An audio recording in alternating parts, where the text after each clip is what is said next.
Welcome to Home with Simone. My name is Simone, and as always, a huge thanks to each and every single one of you that continuously supports my channel. Whether new or existing subscribers, I appreciate you all. Today, we're starting off where we left off in the previous video in my dining room. So we saw the dining room breakfast bar tablescape and also the dining room tablescape. We're heading today into the bathroom. And my bathroom is small, so I'm going to do my best to get as many angles as I can, but it is very tricky. So when we come into the bathroom, the first thing I'll show you guys are the black mat hooks. And for anybody who wants to know where any of these products come from, if I don't mention it, please check out the video that I'll link in the description that has all of the pricing and the links and everything there. But today we just want to focus kind of on the tour and where I put things. So the first thing I did was I put the black hooks into the bathroom.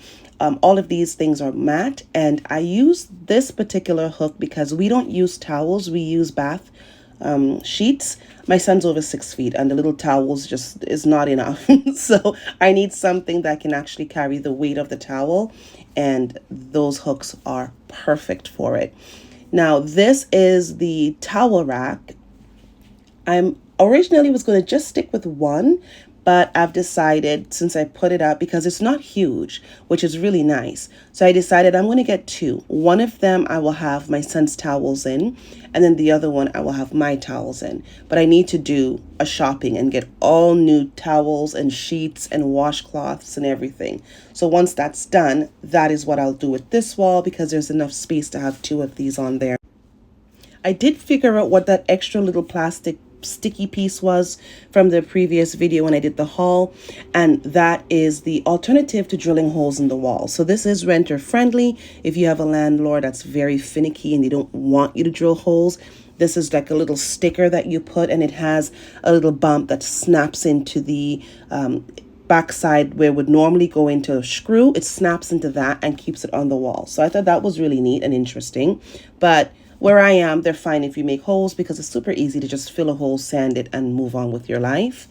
It also can fit behind the door, which I was going to do, but then I decided I wanted to get two of them once I had it all built. So that's why I put it against the wall.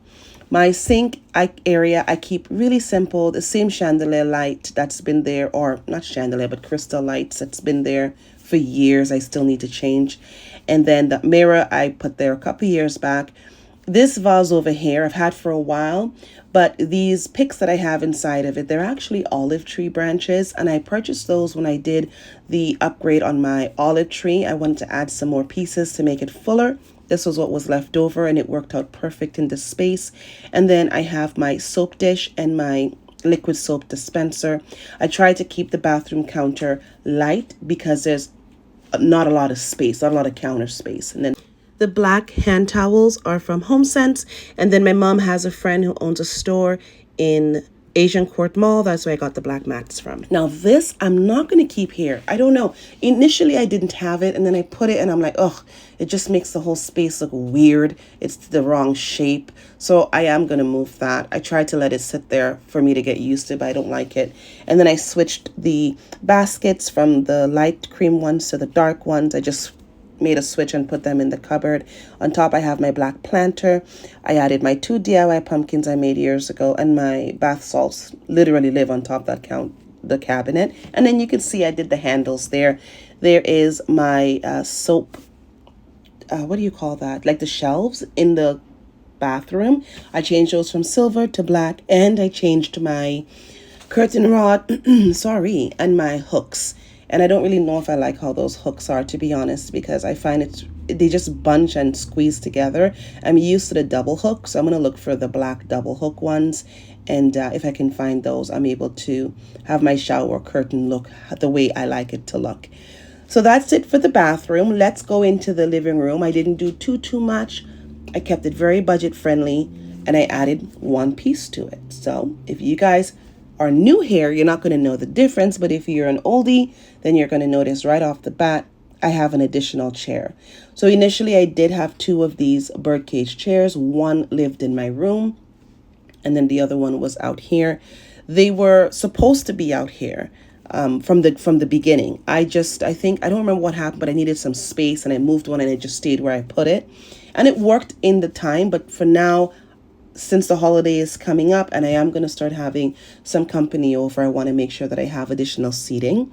This throw is from Dollarama, $5. Scarborough Town Center Dollarama. My mom was in there looking. She knew I was looking for black and white throws or black throws or anything with the accent of black in it. She had called me with another one, which was beautiful. And then my eye just happened to catch this one. And when she pulled it out, she was like, no, this is nice. So that's how we got those. And I got 2 of them and I love it. And the pillow cases are from IKEA. Had those for a while. The insert is from another pillow I got from HomeSense. And in my coffee table book, I just flipped it till I found a darker, more moody page that made sense with the space, and I opened it to that one. And this is where I put my black and white pumpkins that I initially got for the dining room table, but I feel like they look better here. Just the right pop of black and white. And then, not to overdo it with the black and white, I added some of the pumpkins that I had from previous years, and they were all from Dollarama. Now this, I have to say, was one of my favorite finds. I am obsessed with these coasters. I don't know what it is about it. I just love them. I love the color. I love the print. I love everything about it. And I was really happy that they had them. They only had one. I just happened to grab it from HomeSense. And then these are placemats. Now, I know it's not traditional to have a placemat on your coffee table, but you guys will see how small my place is. And if I have company over and we decide to have, a little snack or something, I don't want dishes being placed directly on top of the coffee table. These are expensive. I just happened to get mine for a good deal. So I'd like to have it for a long time. So I put the placemats there because they look like a part of the decor.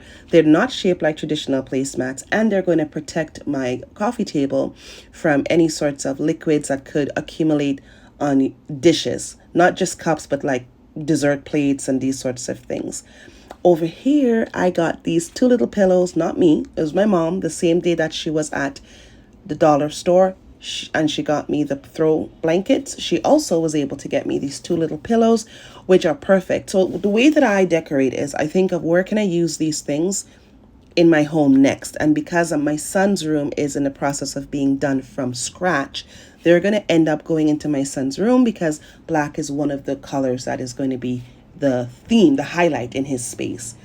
See what I mean, guys, when I say that my place is tiny? This is as aerial of a view as possible. I'm standing on a stool here to show you guys. It's literally, the layout is one space and you have to make everything intentional. So living room, dining room, just one little cutout, so that's why I don't put a lot of furniture in the space. And I thought I'd show you guys a different angle so that if you also are living in a tiny home or a small space, hopefully that you're able to be inspired and you can see that the size of your room doesn't dictate your ability to make your home beautiful. Get creative, think outside of the box, and just have a lot of fun when you're doing your home decor.